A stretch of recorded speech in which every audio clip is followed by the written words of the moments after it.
नमस्कार छात्र मित्रों। श्री स्वामीनारायण गुरुकुल चित्तल ई क्लास में आपका हार्दिक स्वागत है। आज हम अभ्यास करेंगे कक्षा 12 आर्ट्स विषय हिंदी इकाई 7 बादल को घिरते देखा है। कवि नागार्जुन। साहित्य प्रकार प्रकृति कविता। दोस्तों, पहले हम कवि नागार्जुन के बारे में परिचय प्राप्त करेंगे। तो यह है महान कवि और मशहूर लेखक नागार्जुन। आप तस्वीर में देख सकते हैं। तो नागार्जुन के जीवन परिचय के बारे में मैं आपको बताता हूँ, आप ध्यान से सुनिए। नागार्जुन का जन्म 30 जून 1911 को मधुबनी जिले के सतलखा गांव में हुआ था। नागार्जुन का वास्तविक नाम वैद्यनाथ मिश्र था। हिंदी में उन्होंने नागार्जुन तथा मैथिली में यात्री उपनाम से साहित्य सर्जन किया। नागार्जुन का साहित्य सर्जन फक्कड़पन और घुमटकड़ी प्रवृत्ति नागार्जुन के जीवन के प्रमुख विशेषता रही है। व्यंग नागार्जुन के व्यक्तित्व में स्वभावत सम्मिलित था। चाहे सरकार हो, समाज हो या फिर मित्र, उनके व्यंग बाण सबको भेद डालते थे। कई बार संपूर्ण भारत का भ्रमण करने वाले इस कवि को अपनी स्पष्टवादिता और राजनीतिक कार्यकलापों के कारण कई बार जेल भी जाना पड़ा। कांग्रेस द्वारा गांधी जी के नाम के दुरुपयोग पर नागार्जुन प्रश्न उठाते हैं। गांधी जी का नाम बेचकर बतलाओ कब तक खाओगे, यम को भी दुर्गंध लगेगी, नरक भला कैसे जाओगे। नागार्जुन की कविता झंडा में से लिया गया है। देश की स्वतंत्रता के दशक बीत जाने पर भी जब देश की परिस्थितियां बेहतर नहीं होती तो देश की दशा पर नागार्जुन की कलम शीर्षक उठती है। अंदर संकट, बाहर संकट, संकट चारों ओर, जीप कटी है भारत माता, मची न पाती शोर। देखो घसी घसी ए आंखें, पिचके पिचके गाल, कौन कहेगा आजादी के बीते 13 साल। नागार्जुन की कविता बीते 13 साल में से लिया गया है। कवि न किसी से डरता है, न पथ से दिखता, वह कहता है जनता मुझसे पूछ रही है क्या बतलाऊं, जन कवि हूं मैं साफ कहूंगा, क्यों कहलाऊं। नेहरू को तो मरे हुए 100 साल हो गए, अब जो है वो शासन के जंजाल हो गए। गृह मंत्री के सीने पर बैठा अकाल है, भारत भूमि में प्रजातंत्र का बुरा हाल है। नागार्जुन की कविता भारत भूमि में प्रजातंत्र का बुरा हाल में से लिया गया है। तो चलिए दोस्तों, हम काव्य की शुरुआत करते हैं। पहले हम प्रस्तावना के बारे में जानकारी प्राप्त करें। मैं आपको पहले प्रस्तावना बताता हूं, तो आप ध्यान से सुने। इस कविता में कवि को हिमालय दर्शन के दौरान हिमालय के अपने ढंग के प्राकृतिक सौंदर्य के निराले दर्शन होते हैं। कवि को पर्वत शिखरों पर छाए हुए बादलों, मान सरोवरों में फूले हुए कमल के फूलों पर गिरती हुई बूंदों, सरोवर के जल में तैरते पावस की उमस, मिटाते हंसों को देखने का सौभाग्य मिलता है। इनके अलावा उनके रात्रि विरह के पश्चात सूर्योदय के साथ चकवा चकवी पक्षी का अद्भुत मिलन और प्रलय प्रणय कलह देखने को मिलता है। इस कविता में कवि नागार्जुन ने प्रकृति के कई मनोहर चित्र खींचे हैं।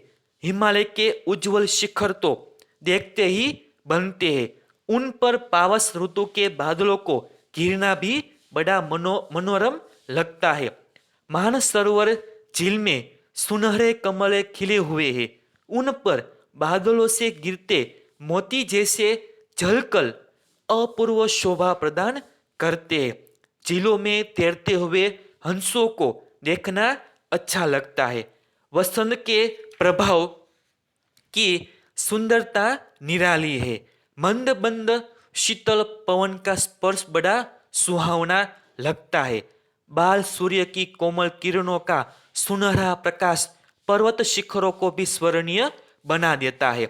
कवि देखते हैं कि मानस सरोवर झील में कमल के सुनहरे फूल खिले हुए हैं। उन पर बर्फ से आच्छादित चोटियों पर घिरे हुए बादलों से मोती से झलकल गिर रहे हैं।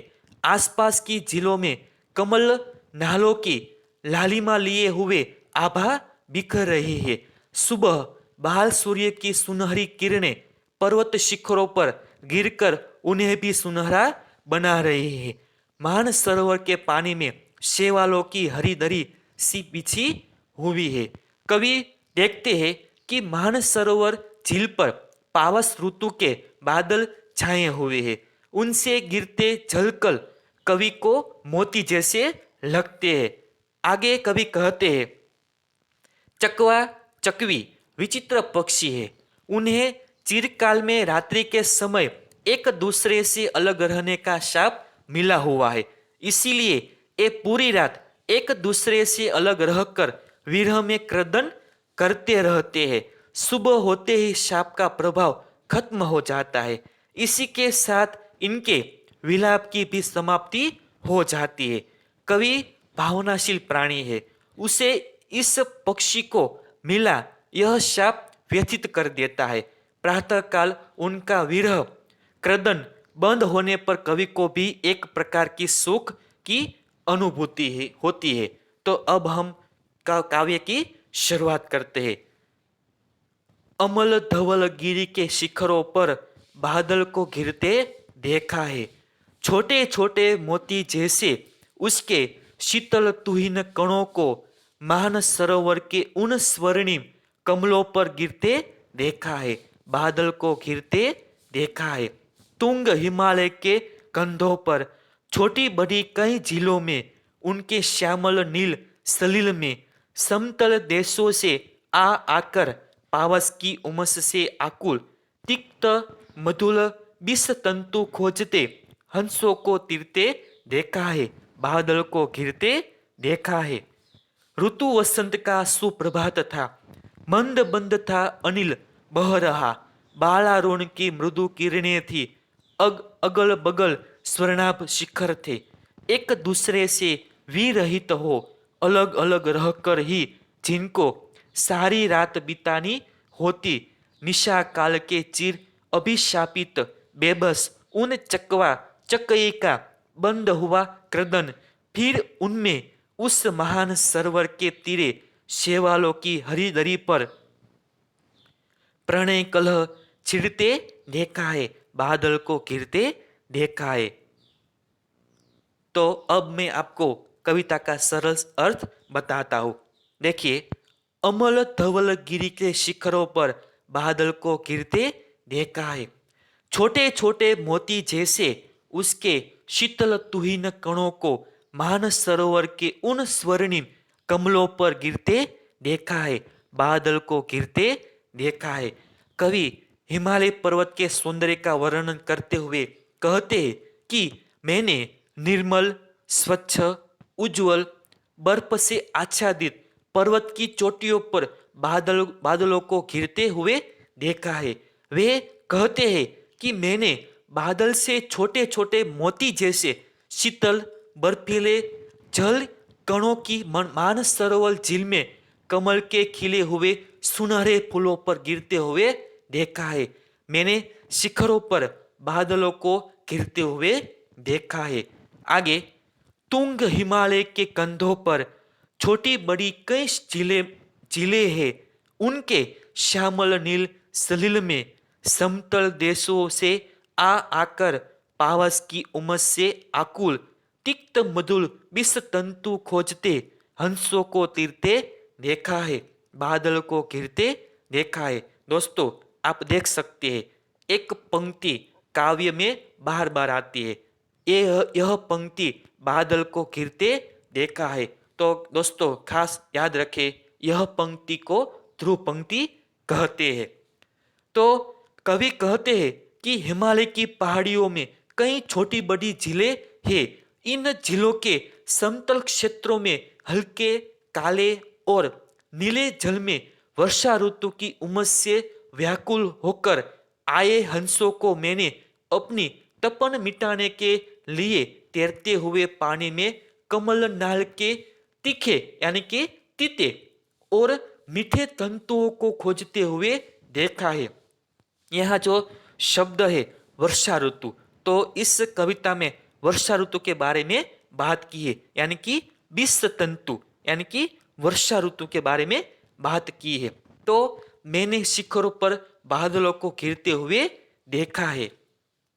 आगे, ऋतु वसंत की सुप्रभात था, मंद बंद था अनिल बह रहा, बालारोन की मृदु किरणें थी, अगल बगल स्वर्णाभ शिखर थे, एक दूसरे से भी रहित हो, अलग अलग रहकर ही जिनको सारी रात बितानी होती। निशा काल के चिर अभिशापित बेबस उन चकवा चकई पक्षी का नाम है दोस्तों, चकवा और चकई। गुजराती में हम बात करें तो चक्रवाक और चक्रवाकी। चकवा यानी कि चक्रवाक, चकई यानी कि चक्रवाकी। तो हिंदी में हम क्या बोलते हैं, चकवा और चकई। बेबस उन चकवा चकई का बंद हुआ क्रदन, फिर उनमें उस महान सरोवर के तीरे शेवालों की हरी दरी पर बादल को घिरते देखा है। कवि सरोवर के तट के सुनहरे प्रभात का वर्णन करते हुए कहते हैं कि बसंत का यह सुंदर सवेरा था, मंद मंद शीतल हवा चल रही थी, बाल सूर्य की कोमल कोमल किरणें चारों ओर फैल रही थी, उनका सुनहरा प्रकाश पर्वत शिखरों पर पड़ा रहा था, इसीलिए ये शिखर सुनहरी आभा से चमक रहे थे। ये शिखर अलग बगल ही थे। सुबह होते ही उन विरह विवश चकवा चकवी यानी कि चक्रवाक और चक्रवाकी, हम हिंदी में क्या बोलते हैं, चकवा और चकवी का क्रदन बंद हो गया। चकवा चकवी को चिरकाल से रात्रि के समय एक दूसरे से अलग रहने का शाप मिला हुआ है, कुदरत का शाप है। यह जो पक्षी है वो रात के समय अलग होते हैं और सुबह होते हैं वो मिल जाते हैं, इसीलिए इन्हें पूरी रात एक दूसरे से अलग रहकर विरह में बितानी पड़ती है। सुबह होने पर शाप का प्रभाव खत्म हुआ तो इस पक्षी जोड़े का विलाप भी खत्म हो गया। कवि कहते हैं कि फिर मैंने उस महान सरोवर के तट पर शेवालों की हरी मखमली दरी पर चकवा चकवी का प्रणय कलह छिड़ते देखा है, प्रणय कतल कलह छिड़ते देखा है, बादल को घिरते मैंने देखा है, मैंने पर्वत शिखरों पर बादल को घिरते हुए देखा है। तो इस कविता में कवि ने एक हिमालय के प्राकृतिक सौंदर्य का वर्णन किया हुआ है। Thank you.